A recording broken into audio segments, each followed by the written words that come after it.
Hello friends, आप सभी का स्वागत है मेरे YouTube channel true love story पर और मेरी स्टोरी द परफेक्ट मैरिज। तो चलिए इस कहानी के चैप्टर नंबर 26 को स्टार्ट करते हैं। चैप्टर नंबर 26, रश्मि की मासूमियत। त्रिशा जब अपनी कंपनी में थी तभी उसके पास उसकी मम्मी का फ़ोन आया जिन्होंने उसे घर आने के लिए कहा। त्रिशा को ना चाहते हुए भी जाना पड़ा। वहीं इस समय शाम हो रही थी। त्रिशा की आंखें बंद थी। कुछ ही देर में उसका घर आ जाता है। त्रिशा जब अंदर जाती है तो वो देखती है कि उसकी मम्मी और रश्मि खाना बना रहे हैं, जो देखकर त्रिशा कुछ नहीं कहती। वहीं रश्मि जो अभी रसोई में थी उसने भी त्रिशा को देखा, लेकिन उसकी हिम्मत ही नहीं हुई कि वो त्रिशा की तरफ अच्छे से देख सके। वहीं उसे ऐसे देखकर शिवानी मुस्कुरा कर कहती है, त्रिशा, शिवानी बेटा वो तुम्हारी रश्मि बेटा वो तुम्हारी वाइफ है। अगर तुम उससे इतना डरोगी तो कैसे चलेगा। तुम्हें पता है, पहले मैं भी बहुत डरती थी, लेकिन फिर मैंने हिम्मत दिखाई और आज देखो बेटा, ये रिश्ता है और इसमें तुम दोनों बराबर हो। मुझे पता है ये तुम्हारे लिए आसान नहीं, लेकिन एक बार हिम्मत करके तो देखो। जिस पर रश्मि धीरे से कहती है, वो बहुत ज़्यादा गुस्से में है, मुझे डर लग रहा है। जो सुनकर शिवानी हंसते हुए कहती है, हाँ ये तो तुमने सही कहा, वो बहुत गुस्सा है, लेकिन तुम्हें पता है वो गुस्सा क्यों है। जिस पर रश्मि कहती है, क्योंकि मैंने बात छुपाई और उन्हें कुछ नहीं बताया। जो सुनकर शिवानी कहती है, कुछ हद तक सही हो, लेकिन वो गुस्सा इसलिए ज़्यादा नहीं है कि तुमने बात छुपाई, बल्कि वो गुस्सा है क्योंकि तुमने गलत बात को छुपाया। तुम्हें पता है, इससे पता चलता है कि उसे तुम्हारी चिंता है, उसे डर था कहीं तुम्हें कुछ हो ना जाए और उन्होंने तुम्हें परेशान किया, इसलिए वो गुस्सा है। उसे बस तुम्हारी चिंता है और कुछ नहीं। इस पर रश्मि कहते हैं, लेकिन वो सच में मुझे बहुत ज़्यादा गुस्सा है, वो मुझे डांटेंगी। जिस पर शिवानी कहते हैं, वैसे तुम्हें पता है गुस्से का दुश्मन कौन है। इस पर रश्मि ना कहती है। जो देखकर शिवानी कहती है, प्यार। अगर तुम इसे प्यार से मनाओगी तो वो मान जाएगी और तुम्हें लोगों की दुआएं मिलेंगी।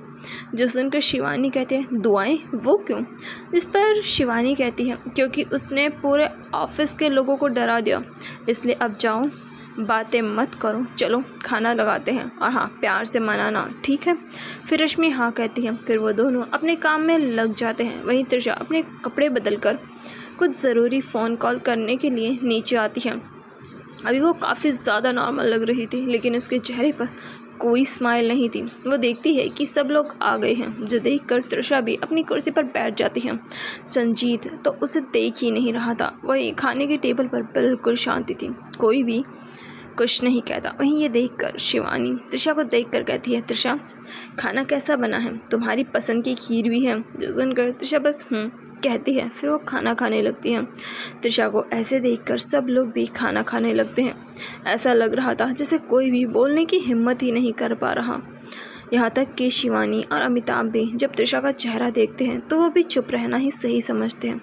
त्रिशा का गुस्सा होना बिल्कुल भी आसान नहीं था, और वो भी इतनी ज़रूर कुछ ज़्यादा ही बड़ी बात है। त्रिशा खाना खाकर वहाँ से उठकर जाने लगती है।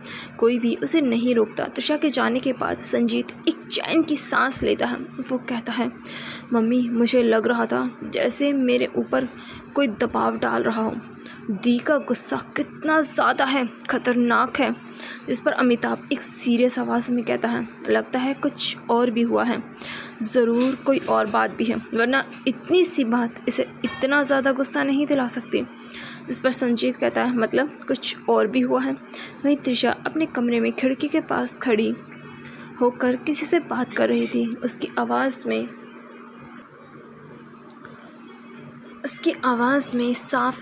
गुस्सा साफ साफ था। वो गुस्से से कहती, आखिर वो गया कहाँ, ढूंढो उसे।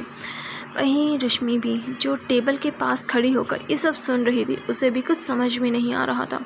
कुछ देर बाद खाना खाकर रश्मि कमरे में आती है तो वो देखती है त्रिशा अभी सोफे पर लेटी हुई है। उसके पास लैपटॉप भी रखा हुआ है टेबल पर, और वो अपनी 2 उंगलियों से सर को हल्के से दबा रही थी। जो देखकर रश्मि उसके पास धीरे से जाती है। वो नीचे बैठकर अपने हल्के नर्म हाथों से त्रिशा का सर छूती है। वहीं जैसे ही वो त्रिशा के सर को छूती है। उसे झटका लगता है क्योंकि त्रिशा का सर गर्म था, जो देखकर रश्मि कहते हैं, क्या आपको बुखार है? वहीं ये आवाज़ सुनकर त्रिशा की बंद आंखें खुल जाती हैं और वो उठकर बैठ जाती हैं।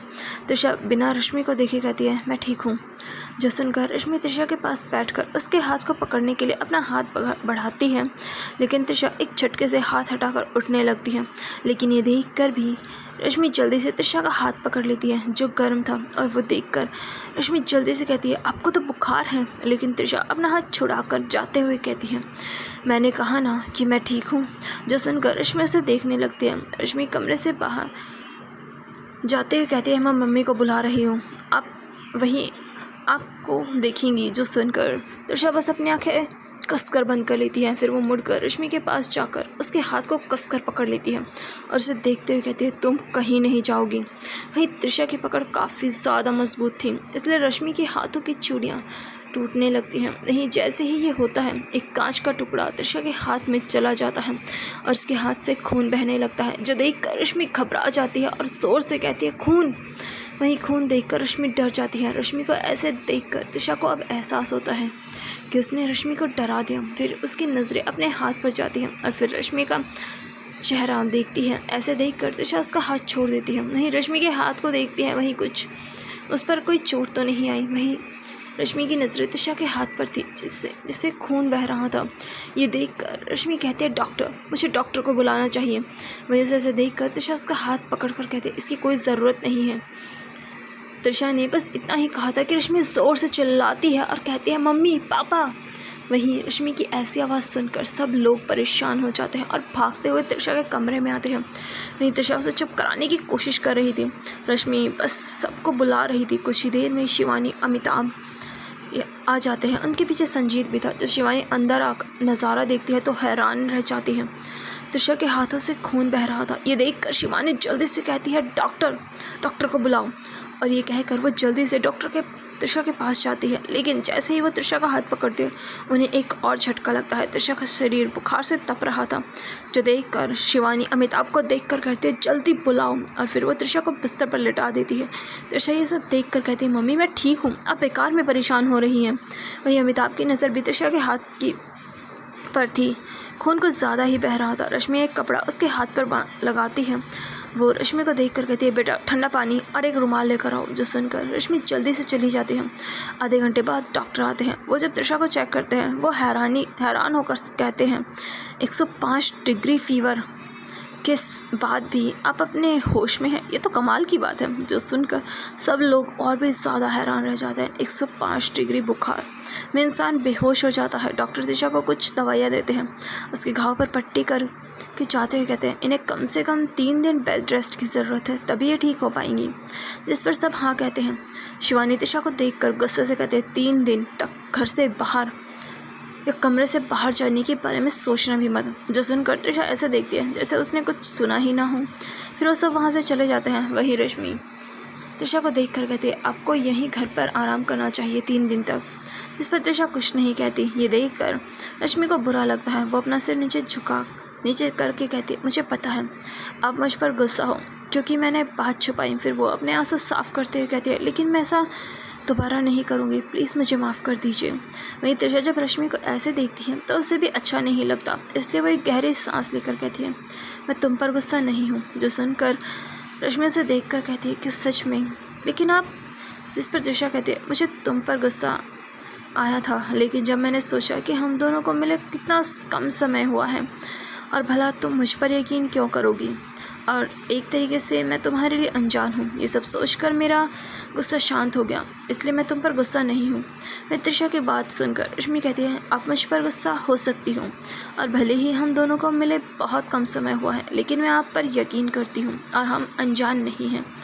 हमारी शादी हो चुकी है, इसलिए आप मेरे लिए अब अनजान नहीं हैं और मैं आपसे कुछ भी नहीं छुपाऊंगी। जो सुनकर त्रिशा कहती है, क्या सच में?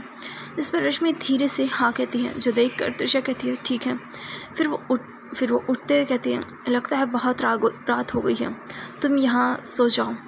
जब रश्मि त्रिशा को ऐसे उठते हुए देखती है तो वो जल्दी से कहती है, नहीं, आप उठिए मत, आप भी यहीं रहिए। तो चलिए मिलते हैं इसके नेक्स्ट पार्ट में। आई होप आपको स्टोरी पसंद आ रही होगी, तो प्लीज़ मेरे चैनल को लाइक कीजिए, शेयर कीजिए, सब्सक्राइब कीजिए और हाँ, कमेंट करना ना भूलें। Thank you, bye bye and take care.